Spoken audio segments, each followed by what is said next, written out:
पुष्पा 2 की एंडिंग को देखकर लग रहा है कि पुष्पा 3 द रैम्पेज में आग लगने वाली है। और आज हम इस वीडियो में पुष्पा 3 से रिलेटेड कुछ क्रेजी फैन थ्योरीज को डिस्कस करने वाले हैं। जैसे कि पुष्पा 2 की एंडिंग में दिखाया गया ये कैरेक्टर क्या भंवर सिंह शेखावत ही है? अगर शेखावत नहीं है तो इसकी पुष्पा के साथ क्या दुश्मनी है जो इसने पुष्पा और उसके पूरे परिवार को बम से उड़ा दिया? तो चलिए वीडियो को शुरू करते हैं। तो सबसे पहले मूवी की एंडिंग में दिखाए गए इस नए विलन के बारे में बात करते हैं। काफी सारे फैंस का मानना है कि ये और कोई नहीं बल्कि भंवर सिंह शेखावत है, जो कि उस चंदन के गोदाम में हुए ब्लास्ट से बच गया था, क्योंकि इसका राइट वाला हैंड जला हुआ है और इसके साइड में पैरों के पास एक रेडियो भी रखा हुआ है और ऐसा ही एक सेम रेडियो भंवर सिंह के पास भी था। साथ ही इसका बॉडी शेप भी थोड़ा थोड़ा भंवर सिंह शेखावत जैसा ही लग रहा है, लेकिन फिर भी मुझे नहीं लगता कि ये भंवर सिंह है। और इस चीज को साबित करने के लिए मेरे पास बहुत सारे प्रूफ्स हैं। तो देखो, ये शेखावत नहीं बल्कि मिनिस्टर प्रताप रेड्डी का कोई पार्टनर है जो उसके साथ पहले कोयला खदान में काम करता था, या फिर ये प्रताप रेड्डी का तीसरा भाई है जिसका रोल पुष्पा के थर्ड पार्ट यानी पुष्पा द रैम्पेज में एक्टर विजय देवरकोंडा प्ले करने वाले हैं। इस कैरेक्टर को पार्ट 3 में विजय देवरकोंडा ही प्ले करने वाले हैं। इसका भी एक प्रूफ मैं आपको दे देता हूँ। तो एक्चुअली कुछ समय पहले विजय ने अपने ट्विटर पर इस मूवी के डायरेक्टर सुकुमार के साथ एक पोस्ट डाली थी जिसमें उन्होंने लिखा था कि वो सुकुमार के साथ मूवी की शूटिंग को लेकर काफी एक्साइटेड है और नीचे पुष्पा 1, 2 और पुष्पा 3 द रैम्पेज को मेंशन भी किया हुआ था। इस ट्वीट से ये तो क्लियर हो जाता है कि विजय देवरकोंडा थर्ड पार्ट में एंट्री लेने वाले हैं। चलो अब बात करते हैं कि ये बम ब्लास्ट करने वाला आदमी शेखावत क्यों नहीं हो सकता। तो जब सब लोग प्रताप रेड्डी के भाई और भतीजे यानी बुग्गा रेड्डी और सुग्गा रेड्डी के श्राद्ध में आए होते हैं, तब मिनिस्टर प्रताप रेड्डी एक डायलॉग बोलता है कि यहाँ आए तो सभी हैं, पर वो क्यों नहीं आया जिसे आना चाहिए था। अब वो शेखावत के लिए तो ऐसा बिल्कुल भी नहीं कहेगा, क्योंकि शेखावत उनका कोई रिश्तेदार नहीं है जो उसका श्राद्ध में आना जरूरी होता। इसलिए शेखावत के आने या ना आने से किसी को क्या ही फर्क पड़ता। फिर प्रताप रेड्डी की इस बात के रिप्लाई में उसी का एक आदमी बोलता है कि वो तो नहीं आए लेकिन उनका मैसेज आया है। वो तो नहीं आए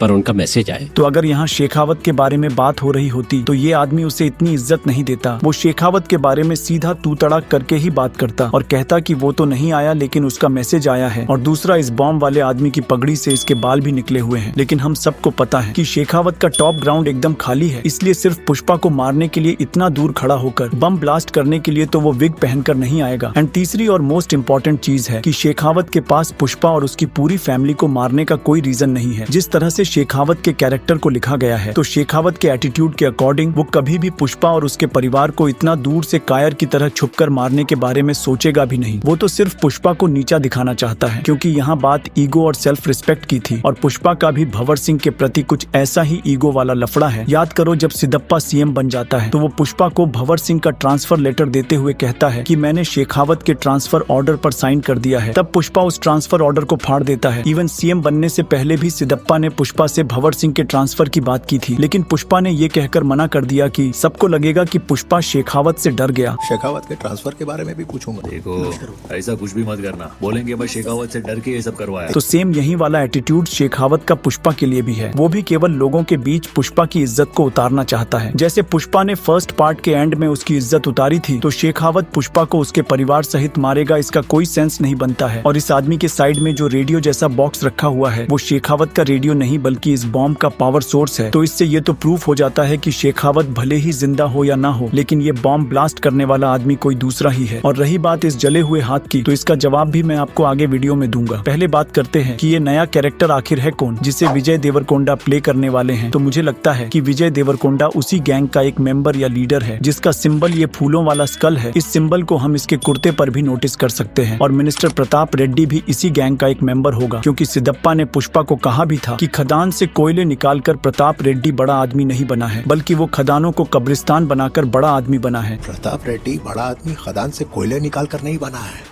वो खदानों को कब्रिस्तान बनाकर बड़ा आदमी बना है। मतलब प्रताप रेड्डी ने कई लोगों को मारा है, तब जाकर वो इतना ऊपर पहुंचा है। इस नए विलन और प्रताप रेड्डी की कोयला खदान वाली ऑर्गेनाइजेशन का स्ट्रक्चर भी कुछ वैसा ही होगा जैसे पुष्पा के लाल चंदन वाले सिंडिकेट का है। जहां अभी पुष्पा के सिंडिकेट का निशान ये उल्टा हाथ है, तो वैसे ही कोयला खदान वाली ऑर्गेनाइजेशन का निशान ये खोपड़ी जैसी दिखने वाली चीज होगी। पुष्पा के सिंडिकेट में जिस तरह बहुत सारे छोटे छोटे स्मगलर और डीलर्स काम करते हैं, जो जंगल से लाल चंदन काट कर पुष्पा को पहुँचा बुलाते हैं क्योंकि पुष्पा उनके सिंडिकेट या गैंग का लीडर है और पुष्पा के भी ऊपर आता है सिदप्पा जो अभी पुष्पा के सपोर्ट से स्टेट का सीएम बन चुका है। तो कुछ इसी तरह का स्ट्रक्चर इन कोयला गैंग वालों का भी होगा, जहां ये विजय देवरकोंडा का कैरेक्टर कोयला गैंग का बॉस होगा ठीक पुष्पा की तरह, और प्रताप रेड्डी इस कोयला गैंग के लिए ठीक वैसे ही काम करता है जैसे सिदप्पा पुष्पा के सिंडिकेट के लिए करता था। साथ ही प्रताप रेड्डी भी कोयला गैंग के बॉस यानी विजय देवरकोंडा के सपोर्ट से सेंट्रल मिनिस्टर बना होगा। चलो अब मैं आपको बताता हूँ कि विजय देवरकोंडा का हाथ क्यों जला हुआ है और इसकी पुष्पा के साथ क्या दुश्मनी होगी। तो इसके हाथ जले होने का रीजन ये हो सकता है कि जैसे पहले पुष्पा एक छोटा मोटा मजदूर था जो चंदन की लकड़ियों का वजन अपने कंधों पर उठाता था, इसलिए उसके कंधों पर लकड़ियों के वजन से ये निशान पड़ गया। तो शायद ठीक इसी तरह विजय का कैरेक्टर भी पहले कोयला खदान में बम ब्लास्ट जैसा या आग से रिलेटेड कोई छोटा मोटा काम करता होगा और उसी जगह इसका ये हाथ भी ब्लास्ट की वजह से जल गया होगा। रही बात पुष्पा के साथ इसकी दुश्मनी की, तो देखो पुष्पा ने प्रताप रेड्डी के भाई और भतीजे को मार दिया था। अब क्योंकि प्रताप रेड्डी भी इस स्कल गैंग का एक बड़ा मेंबर है, तो इसी का बदला लेने के लिए विजय ने शादी में ब्लास्ट किया होगा और इसी वजह से काफी ज्यादा चांसेस है कि पुष्पा पार्ट 3 द रैम्पेज में हमें ये कोयला गैंग वर्सेस पुष्पा सिंडिकेट के बीच काफी बड़ी टक्कर देखने को मिलेगी, क्योंकि शादी वाले इस ब्लास्ट में पुष्पा के किसी करीबी जैसे श्रीवल्ली और उसके पेट में पल रहा बच्चा, उसकी माँ या फिर उसका सौतेला बड़ा भाई मारा जाएगा। इसी का बदला लेने पुष्पा विजय देवरकोंडा और पूरी कोयला गैंग से भिड़ जाएगा। इसीलिए तो पुष्पा 3 का टाइटल द रैम्पेज रखा गया है, यानी क्रोध, हिंसा और खून खराबा। आप ही सोचो अगर पुष्पा की भतीजी को किडनैप करने वालों का अगर उसने ये हाल कर दिया था, तो जिसने उसकी बीवी और पेट में पल रहे बच्चे को मारा है उसके साथ पुष्पा क्या क्या नहीं करेगा। आइए अब जानते हैं कि पुष्पा 3 की स्टोरी क्या होगी और पुष्पा को कौन कौन सी मुश्किलों का सामना करना पड़ेगा। तो पार्ट 3 में जब पुष्पा अपने रिवेंज मोड में होगा तब प्रताप रेड्डी भी उससे अपने भाई और भतीजे की मौत का बदला लेने की पूरी कोशिश करेगा और इसलिए वो पूरी की पूरी पुलिस फोर्स को पुष्पा के पीछे लगा देगा, क्योंकि वो सेंटर में एक बहुत बड़ा मिनिस्टर है जिस वजह से उसके पास काफी ज्यादा पावर है। साथ ही वो सिदप्पा पर भी प्रेशर बनाएगा और उससे कहेगा कि या तो वो पुष्पा का साथ छोड़कर पुष्पा से बदला लेने में उसकी मदद करे, नहीं तो वो उसको सीएम की पोस्ट से हटा देगा। तब सिदप्पा सीएम की कुर्सी को चुनते हुए पुष्पा का साथ छोड़ देगा और प्रताप रेड्डी के साथ मिल जाएगा और पुष्पा को मोस्ट वांटेड डिक्लेयर करवा के उसके पीछे पूरी पुलिस फोर्स और आर्मी को लगा देगा। दूसरी तरफ विजय देवरकोंडा, शेखावत जो अभी भी जिंदा है और जोली रेड्डी, मंगल श्रीनु जैसे लोग भी पुष्पा से बदला लेने के लिए तैयार होंगे, जिस वजह से पुष्पा को अपना पूरा साम्राज्य छोड़कर भागना पड़ेगा। इस चीज का हिंट हमें पुष्पा 2 मूवी के फर्स्ट अनाउंसमेंट टीजर में भी देखने को मिला था, जिसमें हमें दिखाया गया था कि पुष्पा सब कुछ छोड़कर भागने की कोशिश कर रहा था। उसी दौरान पुलिस पुष्पा को गोलियां मार देती है, लेकिन फिर भी पुष्पा पुलिस से बचकर जंगल में कहीं छुप जाता है और ये बात जब पब्लिक को पता चलेगी कि प्रताप रेड्डी, विजय देवरकोंडा और पुलिस के साथ मिलकर पुष्पा को मारने का ट्राई कर रहे हैं, तब बाहर सब लोग हंगामा मचा देंगे। लोग पुष्पा के सपोर्ट में आकर खुलेआम तोड़फोड़ करने लगेंगे और इसी के बाद शुरू हो सकती है पुष्पा के बदले की असली कहानी, जहां पुष्पा एक एक को चुन चुन कर मारेगा। एक्चुअली ये टीजर पुष्पा 2 के लिए नहीं, पुष्पा 3 के लिए था, क्योंकि इस टीजर का एक भी सीन पुष्पा 2 में नहीं दिखाया गया, तो काफी ज्यादा हाई चांसेस है कि ये टीजर कहीं न कहीं पुष्पा 3 से कनेक्टेड होगा। चलिए अब मैं आपको पुष्पा 2 से रिलेटेड एक बोनस फैक्ट भी बताता हूँ। तो जैसा कि हम सबको पता है कि अल्लू अर्जुन की मोस्टली मूवीज में अल्लू अर्जुन की हिंदी डबिंग संकेत मात्रे करते थे। घर में गाड़ी है, रास्ता खाली है तो पेट्रोल डाल के यहाँ नहीं आने का, वरना माचिस तो खामखा बदनाम है, जलाने के लिए मेरा तेवर ही काफी है। लेकिन पुष्पा के दोनों पार्ट्स में उनके लिए एक्टर श्रेयस तलपड़े ने डब किया है। पुष्पा नाम सुन के फ्लावर समझे क्या,